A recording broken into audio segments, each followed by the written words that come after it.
যা আমাদের হৃদয়ে যাকে দিয়ে দি না সেই জিনিস আমাদেরই হয়ে যায়। তারপর রাত হয়ে, হে ভগবান, রাতে 3টে বাজতে চলল। আজকে তো সময় ধারণাই হলো না। আমাকে তাড়াতাড়ি করতে হবে। ও তাড়াতাড়ি যায় আর খালি ঘরে ঢুকে যায়।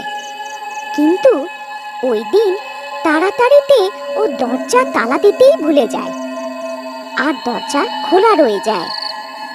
তারপর যেই রাত 3টে হয়, ওই নার্স শাকচুন্নিতে বদলে থাকে। কিছুক্ষণে ওই শাকচুন্নি হয়ে যায়। তখনই ভূতেরও আওয়াজ আসতে লাগে। আরে মরে গেলাম রে টিঙ্কু দাদা, এ কেমন আওয়াজ আসছে? মনে হচ্ছে কোনো শাকচুন্নি আছে। তুমি ঠিক বলছো দাদা, আমরা তো রোজ রাত্রে এই আওয়াজ শুনি। আমাদের তো রাতের ঘুমই উড়ে গেছে। কিন্তু তুমি ভয় পেও না, এই আওয়াজ সকাল হলেই নিজের থেকেই বন্ধ হয়ে যায়। দাদা, তুমি এর অভিযোগ নার্সকে করনি কেন? আমি এক্ষুনি ওনাকে সব বিষয় বলে আসছি।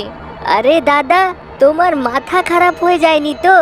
ওই নার্সের ফাঁদে পড়ো না, কোথায় কিছু ভুলভাল না হয়ে যায়।